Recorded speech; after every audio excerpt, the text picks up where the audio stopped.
Okay, Michael, nice to meet you. Thank you for your invitation in a great European business school, one of the best. I came here to understand better the point of view of HEC on Eastern Europe, on Russian and Ukrainian applicants. So the first question will be, what is your plans? What is HEC plans in Russia, Ukraine, and maybe a little bit even further? So this is for the next 2-3 years maybe. First of all, thank you for coming and thank you for that kind introduction. In terms of HEC's plans for Russia, for Ukraine, for Central and Eastern Europe, there's essentially no difference between our strategy for this region and for other regions.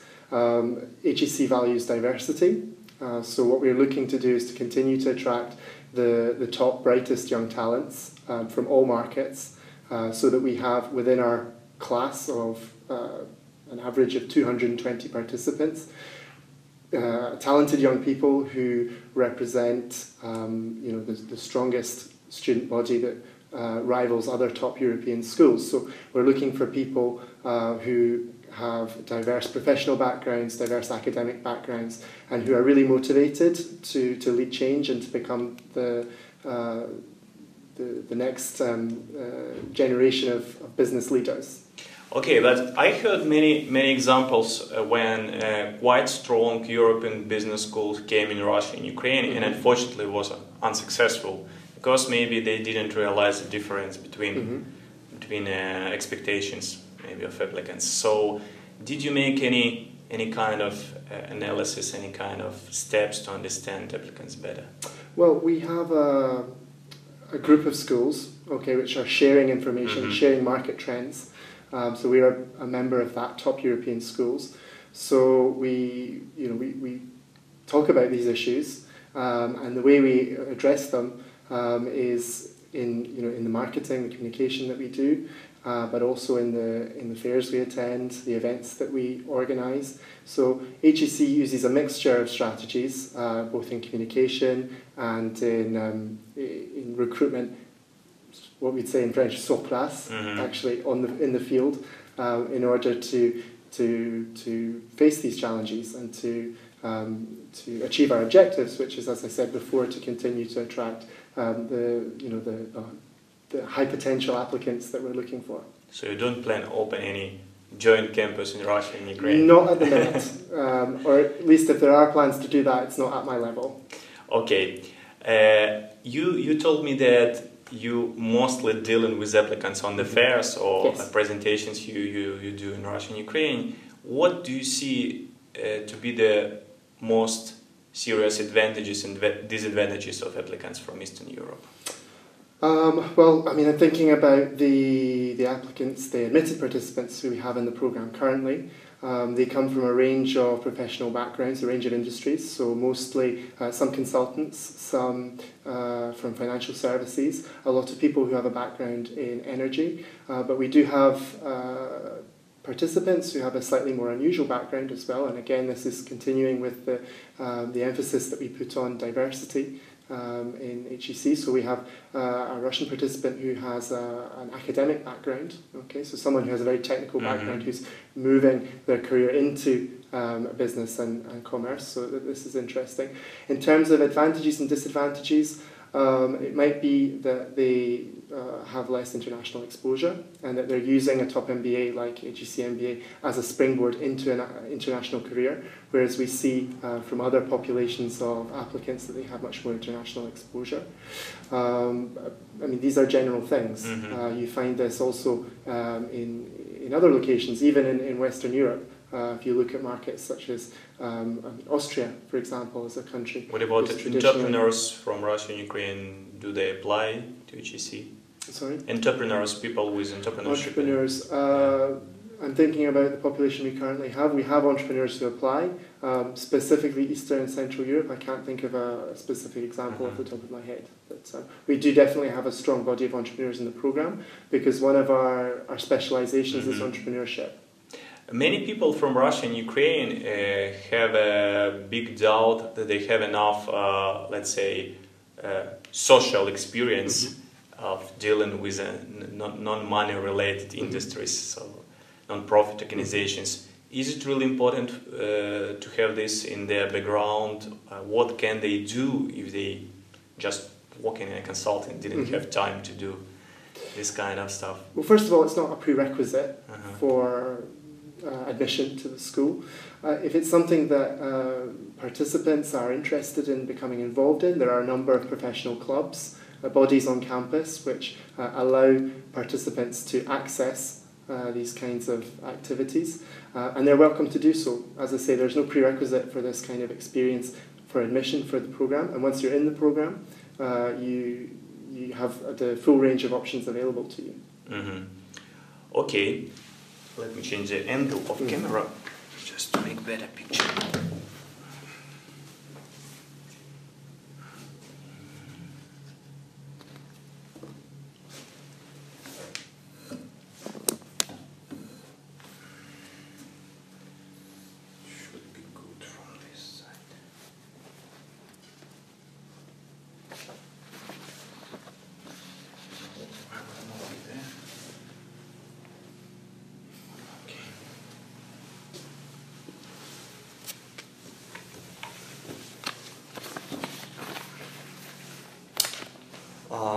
Okay, the next question is quite interesting for me. I'm observing how business schools all over the world compete with each other, and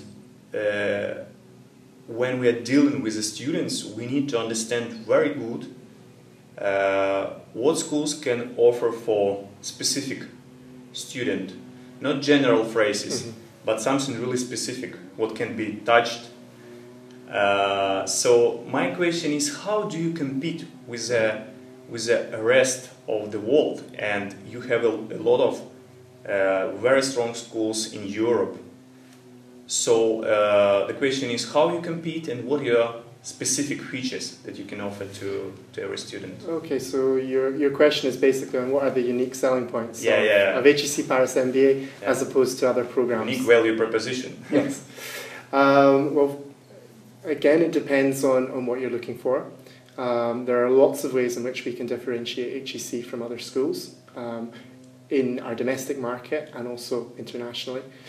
We have a unique geographical position in the sense that we're based in Paris. We're close to the largest concentration of multinational companies headquartered in Europe. La Défense, you have companies like Air Liquide, you have companies like Air Liquide, you have Carrefour, EDF, L'Oréal, you have LVMH, you have Total. Okay, so these kind of companies are headquartered very close by. So first of all, clothing is to the big corporate companies in their headquarters. Yes. So in terms of exposure to the corporate world, HEC Paris is uniquely positioned. You're also in Paris a European hub. So you have financial services very accessible, positioned in London, for example, or in Switzerland, which are only between 2, 3, 4 hours away by train. You also have, for example, France as a country. HEC Paris has a rich heritage, over 130 years. School's over 130 years old. So we have this rich heritage at HEC, and HEC Paris is the leading business school in France, with a very broad range of programs that are offered at executive education level, at the MBA level, but also at the undergraduate or master's level. And the broad offer that we have means that we've always been very highly ranked consistently in international rankings, respected international rankings. We have triple accreditation as well, which is a good gauge of quality. So this is one way in which we can differentiate against other schools in the region. As I said, we have this heritage. We also have deep roots in France as a country. We're not a school which can be looked upon as a sort of franchise. So we can really use these roots, this heritage that we have, to leverage the school and also to help our participants find jobs in industries and sectors that are traditionally strong for France as a country. So if you look at the strengths of HEC in terms of placement, you can look at areas such as energy, you can look at areas such as aerospace, you can look at areas such as consumer goods, manufacturing, finance and consulting. So these are areas where France has been a leading country, and often what our French companies at the root have gone on to become world leaders. So you may be working for a French company but headquartered in Moscow or headquartered in But if we are talking about international London, students, will you help with a placement here, or it will be too difficult taking in consideration legislative things, or employment laws? These things are always changing. We have a degree of influence, shall we say, within the French domestic sphere, okay, being HEC Paris and the recognition which comes along with the school in France. When you're talking internationally, it's a bit more difficult for political reasons which are out with the scope that the school can control. The same difficulties are faced by other schools. So the unique advantage we have here is that within France, you're part of the Schengen zone. So there's a degree of mobility that participants coming to HEC MBA can have on their visa when they study in France. Okay, so to sum up, first of all, good relationship with the corporate world that absolutely had a lot of headquarters here. Mm-hmm.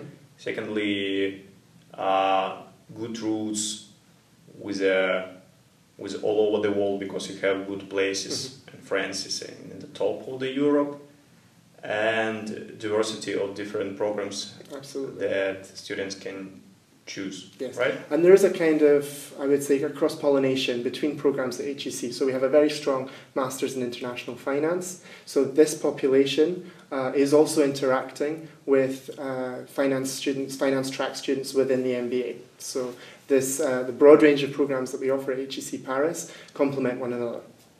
Okay, great. The next several questions will be about a new generation, let's say new changes that take place or took place in the current MBA world. Mm-hmm. First of all, many people interested why schools, all schools from Europe in the United States decided to support introduction of new section in GMAT. It's a very complicated test, and we have now one more very complicated section. So what is your idea about this new section? Do you really need it do you really use this section to make decisions, or it's introductory for you at this moment?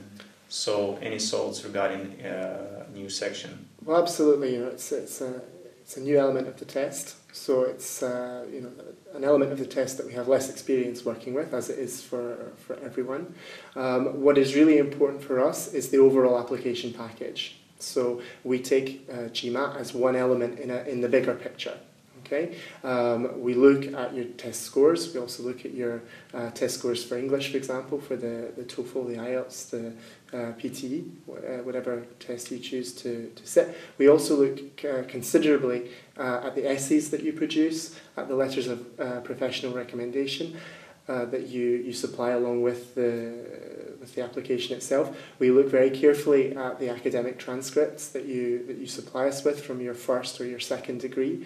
And what I would say is really the key factor in the application process is the interview, or the 2 interviews that you will sit with alumni from the program. So at HEC, during the application process, you have this opportunity to interact with the alumni body of the school. What we ask you to do is a little bit different from the process in other schools. We ask you to make a presentation at interview, and you are responsible for choosing the topic. Okay, so it's a kind of participatory exercise where we're assessing your ability not only to present your presentation skills, your fluency and your accuracy in English, your interpersonal skills. We're also assessing the content, the ideas behind the presentation, and just your the way you approach the exercise. So May I ask you this question from a little bit different point? This section was introduced by GMAC to support schools with information regarding analytical abilities, analytical skills, and ability to, let's say, take data in the right way from a big massive of data.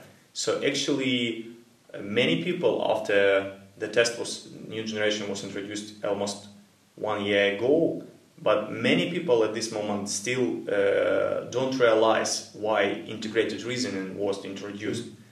The test became more complicated, and so my question was, do you understand why GMAC brought this part to new test, or it's still unclear for business schools also?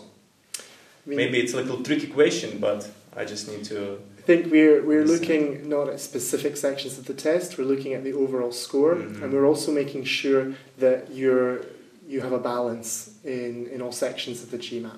Because at the end of the day, schools will look at these test scores, but they have other ways of assessing you. And if you have a particular weakness in GMAT, say in the new section or in one of the already existing sections, you can compensate for that by your academic transcripts, for example. We're going to look and see if you've done any quantitative classes in your time during your undergraduate education. We're going to look at what you've done in your professional life. We're going to look at your CV. So the GMAT is just one tool. So yes, we're in a new phase with this new section of the test, but if you're struggling with that, business schools are perhaps unfamiliar with working with it, we have other ways of assessing candidates. So, okay, I see. Which should be mentioned as well that HEC Paris, or HEC MBA is a program that also accepts GRE. So we're part of a growing number of business schools that are also accepting this test, which we consider to be an equivalent of GMAT. Okay, and one very interesting question that I'm still trying to answer for myself at least.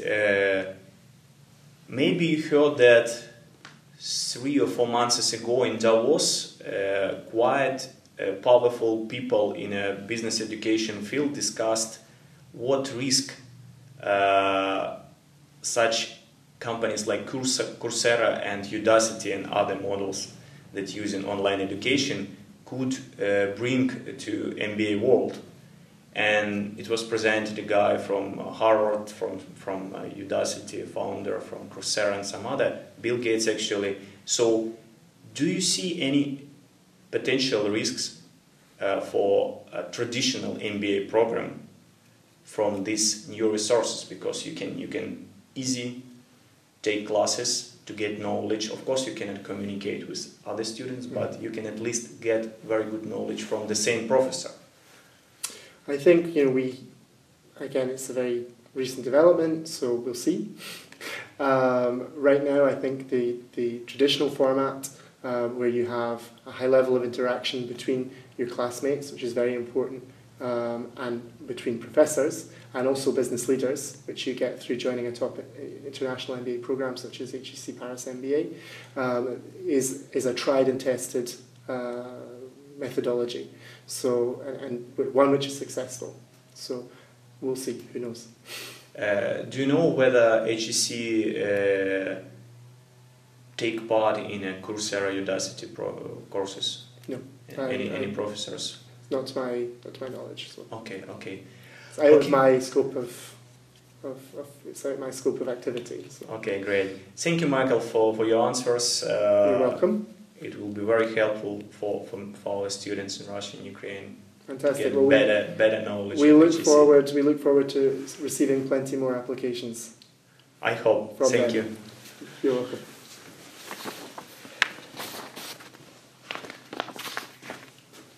I hope I didn't ask too tricky questions. No, that was fine.